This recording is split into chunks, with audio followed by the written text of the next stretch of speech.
नमस्कार दोस्तों, आपका स्वागत है आपके अपने YouTube चैनल एनसी केमिस्ट्री गुरुजी पे। और आज हम बात करेंगे रीट सी टेट लेवल 2 विज्ञान मॉडल पेपर के बारे में, जिसमें हम फिजिक्स, केमिस्ट्री, बायोलॉजी के प्रश्न देखेंगे और इसी के साथ साथ शिक्षण विधियों के भी प्रश्न हम इसमें देखेंगे। इससे पहले के 60 से भी अधिक मॉडल पेपर देखने के लिए चैनल को सब्सक्राइब करें और सब्सक्राइब करने के बाद होम पेज में प्लेलिस्ट में जाकर आप उनको वॉच कर सकते हैं। और जो टॉपिक वाइज मॉडल पेपर है वो भी हमने अपलोड कर रखे हैं, वो आप डिस्क्रिप्शन में लिंक के जरिए देख सकते हैं। तो चलिए दोस्तों स्टार्ट करते हैं। क्वेश्चन नंबर 1 है 9, 12, 16 तथा 36 परमाणु क्रमांक वाले तत्वों में से कौन सा अत्यधिक धन विद्युतीय है। ए ऑप्शन है 16 परमाणु क्रमांक वाला, बी ऑप्शन है 36 परमाणु क्रमांक वाला, सी ऑप्शन है 9 परमाणु क्रमांक वाला और डी ऑप्शन है 12 परमाणु क्रमांक वाला। तो 9 की अगर हम बात करें तो 9 नंबर पे आता है एफ फ्लोरीन, जिसपे कि -1 आवेश होता है, यानी कि ऋणात्मक तत्व होता है। विद्युत ऋणता भी इसकी सबसे अधिक होती है। फिर हम बात करें यहाँ पर 12 नंबर पे, तो 12 नंबर पे मैग्नीशियम आता है और यह हमेशा केमिस्ट्री में +2 आवेश दर्शाता है जब भी यौगिक बनाता है, यानी ये धन विद्युतीय होता है पूर्ण रूप से। अब हम बात कर लेते हैं 16 परमाणु क्रमांक पे सल्फर आता है, जो कि धनात्मक और ऋणात्मक दोनों तरह की ऑक्सीकरण अवस्थाएं दर्शाता है। और 36 नंबर पे अगर हम बात करें तो अक्रिय गैस आती है क्रिप्टॉन, जो कि एक अकेली ही स्थायी होती है। तो हम यहाँ पर अगर देखें तो जो 12 परमाणु क्रमांक वाला मैग्नीशियम है वो हमेशा विद्युत धनी प्रकृति जो है यहाँ पर दर्शाता है। तो इसमें जो डी ऑप्शन होगा वो बिल्कुल करेक्ट हो जाएगा। यहाँ पे 12 परमाणु क्रमांक वाला तत्व जो होता है Mg, जिस पर हमेशा +2 आवेश मिलता है जब वो यौगिक का निर्माण करता है, इसमें ये स्थायी होता है। अब नेक्स्ट क्वेश्चन देख लेते हैं। नेक्स्ट क्वेश्चन है निम्नलिखित में से सोडा ऐश का सूत्र कौन सा है। ए ऑप्शन है Na2CO3.H2O, बी ऑप्शन है Na2CO3, सी ऑप्शन है Na2CO3.10H2O और डी ऑप्शन है Na2CO3.2H2O। तो इसके अंदर अगर हम बात करें तो बी ऑप्शन बिल्कुल राइट हो जाएगा। जो एनहाइड्रस सोडियम कार्बोनेट होता है, यानी कि निर्जल, यानी कि Na2CO3 जो होता है, ये जो Na2CO3 है ये Na2CO3 ही क्या होता है, सोडा ऐश के नाम से जाना जाता है। तो सोडा ऐश का सूत्र होगा Na2CO3 और जो ये Na2CO3.10H2O होता है ये धावन सोडा होता है। वो हम नेक्स्ट क्वेश्चन देख लेते हैं। नेक्स्ट क्वेश्चन है वानस्पतिक तेल जैसे व्हीट, जर्म तेल, सूर्यमुखी तेल आदि किस विटामिन के अच्छे स्रोत होते हैं।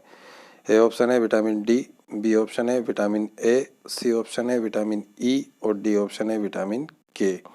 तो इसके अंदर जो सी ऑप्शन होगा विटामिन ई वो बिल्कुल करेक्ट यहाँ पे हो जाएगा। यानी कि अगर हम बात करें वानस्पतिक तेल जैसे व्हीट, जर्म तेल, सूर्यमुखी तेल आदि जो विटामिन रखते हैं वो कौन से होंगे अच्छे स्रोत, विटामिन ई के अच्छे स्रोत होंगे। नेक्स्ट क्वेश्चन हम देख लेते हैं। नेक्स्ट क्वेश्चन है बोर मॉडल या बोर सिद्धांत जो है निम्नलिखित में से किन आयनों पर लागू किया जा सकता है। ए ऑप्शन है Li+2, बी ऑप्शन है Be+3, सी ऑप्शन है He+1 और डी ऑप्शन है उपरोक्त सभी।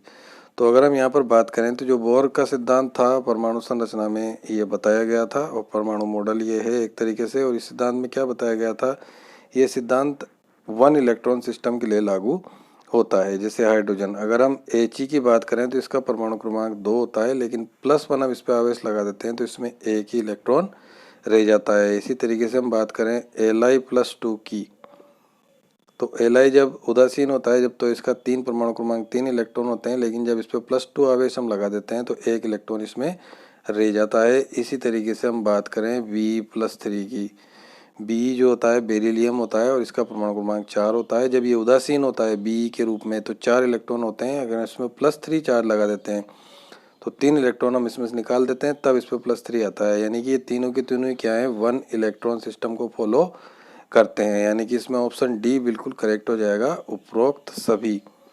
यानी कि बोर मॉडल को ये जो सभी आयन है ये इन सभी पर लागू होता है। अब हम नेक्स्ट क्वेश्चन देख लेते हैं। निम्नलिखित में से कौन सा एक ऑक्साइड अयस्क नहीं है। जो ऑक्साइड अयस्क नहीं है वो पूछा गया है। ए ऑप्शन है केलेमाइन, बी ऑप्शन है क्रोमाइट, सी ऑप्शन है कोरंडम और डी ऑप्शन है जिंकाइट। देखो जिंकाइट जो होता है उसका सूत्र तो होता है जेडेनो, जो जेडेनो होता है उसी को हम जिंकाइट बोलते हैं। और कोरंडम जो होता है ये एल्यूमिनियम का ऑक्साइड होता है, यानी Al2O3 जो होता है उसको हम कोरंडम बोलते हैं। और अगर हम क्रोमाइट की बात करें तो ये क्रोमियम और लोहे का ऑक्साइड होता है। तो इसके अंदर जो ए ऑप्शन होगा वो बिल्कुल करेक्ट यहाँ पे हो जाएगा केलेमाइन। ये जो है ऑक्साइड एस्क नहीं होता है, ये कार्बोनेट एस्क होता है क्योंकि ये जिंक कार्बोनेट से रिलेटेड होता है। केलेमाइन का जो सूत्र होता है वो होता है ZnCO3 जिंक कार्बोनेट, यानी कि ये एक कार्बोनेट एस्क होता है, ऑक्साइड एस्क नहीं होता है। प्रश्न में यही पूछा था, तो इसमें ए ऑप्शन सही होगा केलेमाइन। अब नेक्स्ट क्वेश्चन हम देख लेते हैं। नेक्स्ट क्वेश्चन है पेट्रोल और डीजल जैसे ईंधनों के अपूर्ण दहन से कौन सी गैस निकलती है? ए ऑप्शन है कार्बन डाइऑक्साइड, बी ऑप्शन है कार्बन मोनोऑक्साइड, सी ऑप्शन है नाइट्रोजन ऑक्साइड और डी ऑप्शन है सल्फर डाइऑक्साइड। तो इसके अंदर जो बी ऑप्शन होगा वो बिल्कुल करेक्ट यहाँ पे हो जाएगा, कार्बन मोनोऑक्साइड, जिसका सूत्र होता है CO। यानी पेट्रोल और डीजल जैसे ईंधनों के अपूर्ण दहन से, इनकम्प्लीट कंबसन हो रहा है अपूर्ण दहन, तो उससे कार्बन मोनोऑक्साइड गैस निकलती है जिसका सूत्र होता है CO। नेक्स्ट क्वेश्चन देख लेते हैं। जिप्सम को पोर्टलैंड सीमेंट में मिलाया जाता है, उसका क्या कारण है? ए ऑप्शन है सीमेंट के रंग को सुधारने के लिए, बी ऑप्शन है जमने की प्रक्रिया को तेज करने के लिए, सी ऑप्शन है सीमेंट के गलनांक को बढ़ाने के लिए और डी ऑप्शन है जमने की प्रक्रिया को धीमा करने के लिए। तो इसमें जो डी ऑप्शन है वो बिल्कुल करेक्ट हो जाएगा यहाँ पे, जमने की प्रक्रिया को धीमा करने के लिए, ताकि जो सेटिंग टाइम है वो बढ़ जाए उसका सीमेंट का और वह अच्छे से पकड़ बना सके। इसीलिए जिप्सम को पोर्टलैंड सीमेंट में मिलाया जाता है। तो इसमें डी ऑप्शन करेक्ट होगा, जमने की प्रक्रिया को धीमा करने के लिए। नेक्स्ट क्वेश्चन देख लेते हैं। निम्नलिखित में से कौन सा बहुलक क्रॉस जोड़ में शामिल नहीं है? जो बहुलक क्रॉस जोड़ में शामिल नहीं है, मतलब नेटवर्क स्ट्रक्चर नहीं बनाता है क्रॉस जोड़ जैसी, वो कौन सा है? ए ऑप्शन है टेफ्लॉन, बी ऑप्शन है मेलामाइन, सी ऑप्शन है वल्कनिक रबर और डी ऑप्शन है बेकेलाइट। तो इसके अंदर जो ए ऑप्शन होगा टेफ्लॉन वो बिल्कुल करेक्ट हो जाएगा यहाँ पे। ये जो टेफ्लॉन होता है ये क्रॉस जोड़ में शामिल नहीं होता है। नेक्स्ट क्वेश्चन हम देख लेते हैं। केरोसिन किसका मिश्रण होता है? ए ऑप्शन है संतृप्त हाइड्रोकार्बन, बी ऑप्शन है एलिफेटिक हाइड्रोकार्बन, सी ऑप्शन है एरोमेटिक हाइड्रोकार्बन और डी ऑप्शन है असंतृप्त हाइड्रोकार्बन। तो इसके अंदर जो बी ऑप्शन होगा वो बिल्कुल करेक्ट हो जाएगा यहाँ पे, एलिफेटिक हाइड्रोकार्बन। यानी जो केरोसिन होता है वो एलिफेटिक हाइड्रोकार्बन का मिश्रण होता है। नेक्स्ट क्वेश्चन देख लेते हैं।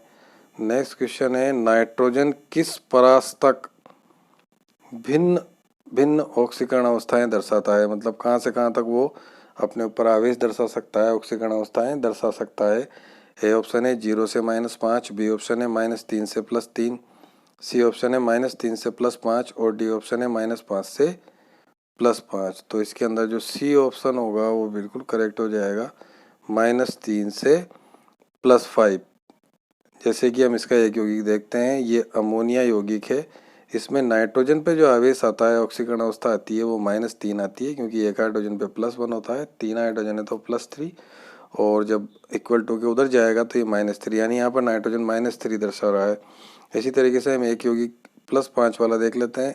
N2O5 जो यौगिक है नाइट्रोजन का ऑक्साइड है, इसमें जो नाइट्रोजन है एक नाइट्रोजन पर +5 आवेश पाया जाता है, यानी कि नाइट्रोजन की जो परास की जो रेंज है वो कहाँ तक आएगी, -3 से लेके +5 तक ये होती है। अब हम नेक्स्ट क्वेश्चन देख लेते हैं। निम्न में से काइटिनी बही कंकाल वाले जीव कौन से हैं? ए ऑप्शन है स्पंज, बी ऑप्शन है घोंगे, सी ऑप्शन है कीट और डी ऑप्शन है समुद्री अर्चिन। तो इसके अंदर डी ऑप्शन बिल्कुल करेक्ट हो जाएगा यहाँ पे। सी अर्चिन जो होती है, समुद्री अर्चिन, यही जीव वो जीव होते हैं जो काइटिनी बही कंकाल रखते हैं। नेक्स्ट क्वेश्चन देख लेते हैं। खट्टे स्वाद के लिए कोशिकाएं जीभ के किस भाग में स्थित होती है? खट्टे स्वाद के लिए पूछा गया है। वो जीवा जो होती है हमारी जीभ, टंग, उसके किस भाग में होती है? ए ऑप्शन है पार्श्व, बी ऑप्शन है मध्य, सी ऑप्शन है पिछले और डी ऑप्शन है अगले। तो इसके अंदर जो ए ऑप्शन होगा पार्श्व वो बिल्कुल करेक्ट यहाँ पे हो जाएगा, यानी खट्टे स्वाद के लिए जो कोशिकाएं होती है वो जीभ में कहाँ पाई जाती है, पार्श्व भाग में पाई जाती है। नेक्स्ट क्वेश्चन हम देख लेते हैं, निम्न में से कौन सी एंटीबॉडी एलर्जी शुरू करती है? ए ऑप्शन है IgD, बी ऑप्शन है IgA, सी ऑप्शन है IgE और डी ऑप्शन है IgM। तो इसके अंदर सी ऑप्शन बिल्कुल करेक्ट हो जाएगा, IgE, इम्यूनोग्लोबुलिन ई जो है यही वो एंटीबॉडी जो एलर्जी शुरू करती है। नेक्स्ट क्वेश्चन हम देख लेते हैं, निम्नलिखित में से सोडियम पंप का कार्य कहाँ पर होता है? ए ऑप्शन है हृदय की धड़कन में, बी ऑप्शन है तंत्रिका आवेग में, सी ऑप्शन है मांसपेशियों के संकुचन में और डी ऑप्शन है कोई नहीं। तो इसके अंदर जो बी ऑप्शन होगा तंत्रिका आवेग में वो बिल्कुल करेक्ट हो जाएगा, यानी सोडियम पंप का जो कार्य है वो कहाँ पर होता है, तंत्रिका आवेगों में। नेक्स्ट क्वेश्चन देखते हैं, नेक्स्ट क्वेश्चन है, किसी जीवित देह के भीतर कोशिका का या ऊतक की मृत्यु को क्या कहा जाता है? तो कोशिका की मृत्यु या ऊतक की मृत्यु अगर हो जाती है जीवित देह के भीतर तो उस प्रोसेस को क्या कहते हैं? ए ऑप्शन है नेफ्रोसिस, बी ऑप्शन है नियोप्लेसिया, सी ऑप्शन है न्यूट्रोफिलिया और डी ऑप्शन है नेक्रोसिस। तो इसके अंदर जो डी ऑप्शन होगा वो बिल्कुल करेक्ट हो जाएगा, नेक्रोसिस। यानी किसी जीवित देह के भीतर कोशिका या ऊतक की मृत्यु को नेक्रोसिस कहा जाता है। तो दोस्तों अगर क्वेश्चन अच्छे लग रहे हो तो वीडियो को लाइक ज़रूर से ज़रूर करें और चैनल को सब्सक्राइब भी कर लें अगर आप चैनल पर नए हो, ताकि इसी तरह के मॉडल पेपर आपको मिलते रहें और आपकी तैयारी को एक दृढ़ता मिल सके। नेक्स्ट क्वेश्चन हम देखते हैं, निम्नलिखित में से बार पिंड किस में पाया जाता है? ए ऑप्शन है मादा कायिक कोशिका, बी ऑप्शन है नर कायिक कोशिका, सी ऑप्शन है शुक्राणु और डी ऑप्शन है सर्टोली कोशिका। तो इसके अंदर ए ऑप्शन बिल्कुल करेक्ट हो जाएगा, मादा कायिक कोशिका। यानी बार पिंड किस में पाया जाता है, मादा कायिक कोशिका में। नेक्स्ट क्वेश्चन देख लेते हैं, नेक्स्ट क्वेश्चन है, रक्त में कुछ निश्चित कोशिकाओं की उपस्थिति के कारण रक्त का थक्का बनता है, यह कोशिकाएं क्या कहलाती है? ए ऑप्शन है लाल रक्त कोशिकाएं जिनको इरिथ्रोसाइट्स भी कहा जाता है, बी ऑप्शन है बिंबाणु यानी प्लेटलेट्स, सी ऑप्शन है उपास्थ्याणु यानी कॉन्ड्रोसाइट्स और डी ऑप्शन है लसिकाणु यानी लिम्फोसाइट्स।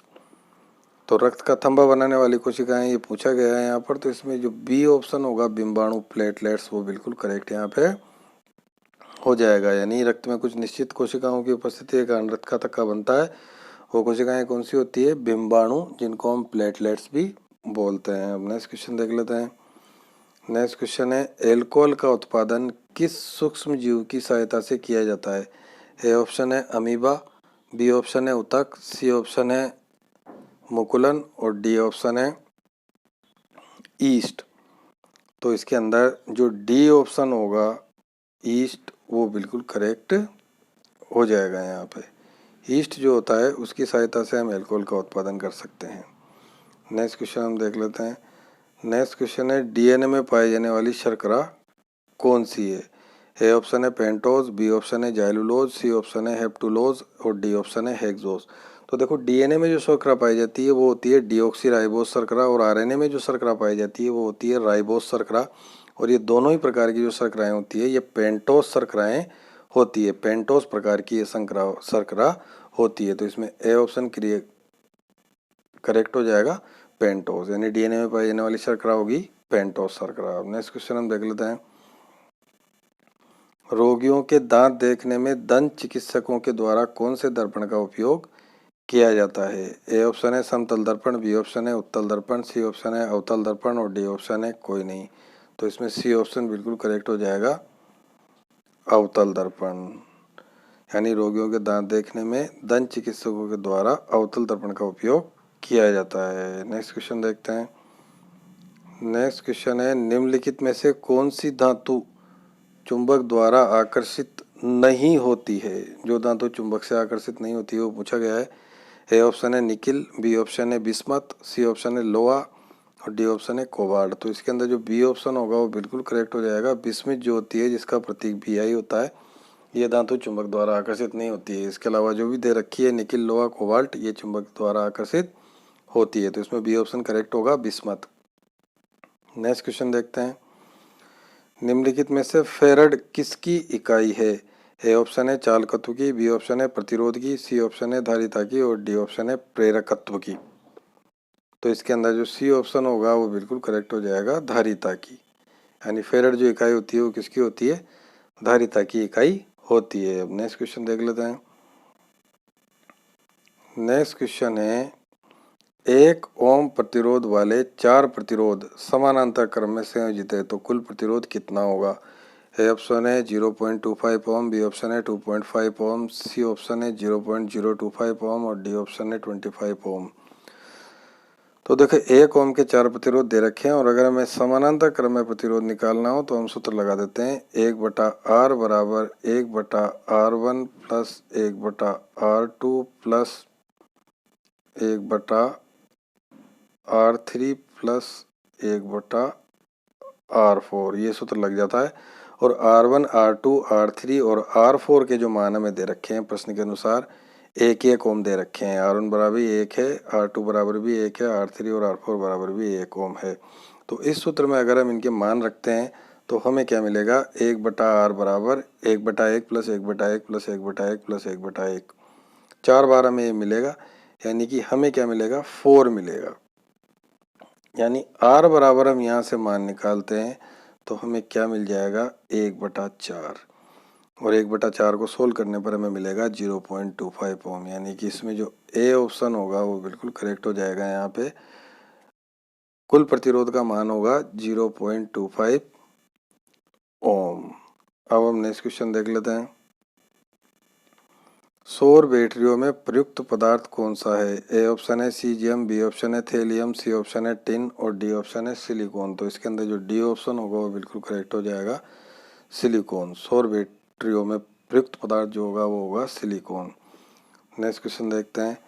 नेक्स्ट क्वेश्चन है प्रकाश विद्युत प्रभाव में उत्सर्जित प्रकाश इलेक्ट्रॉनों की गतिज ऊर्जा, जो गतिज ऊर्जा है ई, वो किसके समानुपाती होती है।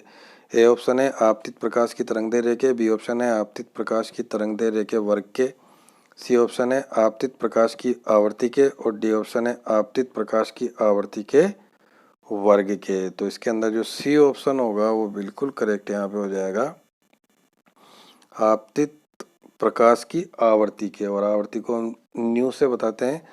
तो जो गतिज ऊर्जा है वो किसके समानुपाती होगी, आपतित प्रकाश की आवर्ती के। C option correct. अब नेक्स्ट क्वेश्चन हम जो देख रहे हैं वो शिक्षण विधियों से संबंधित प्रश्न देख रहे हैं। तो चलिए देखते हैं। प्रश्न है निम्न में से किसका विकास विज्ञान के द्वारा होता है। ए ऑप्शन है विज्ञान, नहीं, इसमें 4 चीजें हमें दे रखी है। नंबर 1 वैज्ञानिक दृष्टिकोण, नंबर 2 वैज्ञानिक स्वभाव, नंबर 3 निष्पक्षता और नंबर 4 स्थायी मानस प्रवृत्ति। तो 4 चीजें हमें दे रखी है, 4 में से हमें चुनाव करना है कि किसका विकास विज्ञान के द्वारा होता है। ए ऑप्शन है 1, 2 व 3, बी ऑप्शन है 2, 3 व 4, सी ऑप्शन है 3 व 4 और डी ऑप्शन है 1 व 4। तो हमें 4 यहाँ पर पॉइंट दे रखे हैं। तो इसमें जो ए ऑप्शन होगा वो बिल्कुल करेक्ट यहाँ पे हो जाएगा, 1, 2 व 3। यानी विज्ञान के द्वारा किस किस का विकास होता है, एक तो वैज्ञानिक दृष्टिकोण का, वैज्ञानिक स्वभाव का, नंबर 2 और नंबर 3 निष्पक्षता का। ये 3 चीज़ें जो है विज्ञान के द्वारा इनका विकास होता है। तो इसमें ए ऑप्शन करेक्ट हो जाएगा, 1, 2 व 3। नेक्स्ट क्वेश्चन हम देख लेते हैं। नेक्स्ट क्वेश्चन है जब एक छोटा बालक गणित के प्रश्नों को हल करता है तो वो कौन सा सिद्धांत उपयोग में लेता है। ए ऑप्शन है अंतर्दृष्टि का सिद्धांत, बी ऑप्शन है शास्त्रीय अनुबंधन का सिद्धांत, सी ऑप्शन है सूझबूझ का सिद्धांत और डी ऑप्शन है प्रयास एवं त्रुटि का सिद्धांत। तो इसमें डी ऑप्शन बिल्कुल करेक्ट हो जाएगा, प्रयास एवं त्रुटि का सिद्धांत। अब नेक्स्ट क्वेश्चन देख लेते हैं। ए ऑप्शन है अध्यापक की सहायता के लिए, बी ऑप्शन है विषय वस्तु के सूचनाओं के संप्रेषण के लिए, सी ऑप्शन है विषय वस्तु को रटने के लिए और डी ऑप्शन है शिक्षण की सरलता के लिए। तो इसमें जो बी ऑप्शन होगा वो बिल्कुल करेक्ट यहाँ पे हो जाएगा, विषय वस्तु के सूचनाओं के संप्रेषण के लिए। यही जो है पाठ्य पुस्तक विधि होती है, यही इसका इसमें योगदान होता है। नेक्स्ट क्वेश्चन देख लेते हैं। नेक्स्ट क्वेश्चन है, निम्नलिखित में से शाखीय अभिक्रमित अनुदेशन के जनक कौन है? जो शाखीय अभिक्रमित अनुदेशन है उसके जनक कौन है? ए ऑप्शन है Thomas F Gilbert, B option है थॉर्नडाइक, सी ऑप्शन है नॉर्मन ए क्राउडर और डी ऑप्शन है बी एफ स्किनर। तो इसके अंदर जो सी ऑप्शन होगा नॉर्मन ए क्राउडर वो बिल्कुल करेक्ट हो जाएगा। यानी शाखीय अभिक्रमित अनुदेशन के जनक कौन है? Norman A Crowder. Next question देख लेते हैं, सामान्य से विशेष की ओर का सिद्धांत लागू होता है। ए ऑप्शन है आगमन विधि में, बी ऑप्शन है संश्लेषण विधि में, सी ऑप्शन है विश्लेषण विधि में और डी ऑप्शन है निगमन विधि में। तो इसमें डी ऑप्शन बिल्कुल करेक्ट हो जाएगा, निगमन विधि के अंदर ऐसा होता है। यानी सामान्य से विशेष की ओर का जो सिद्धांत है वो निगमन विधि में लागू होता है। तो दोस्तों आज के मॉडल पेपर में आपके कितने राइट हुए ये कमेंट करके ज़रूर बताएं, और अगर आपको वीडियो अच्छा लगा हो, क्वेश्चन अच्छे लगे हो तो लाइक ज़रूर करें, अपने फ्रेंड्स के साथ शेयर करें, और चैनल पर नए हो तो सब्सक्राइब कर लें ताकि इन फ्यूचर भी आपको इसी तरह के मॉडल पेपर मिलते रहें। वीडियो को देखने के लिए बहुत बहुत धन्यवाद। नमस्कार दोस्तों।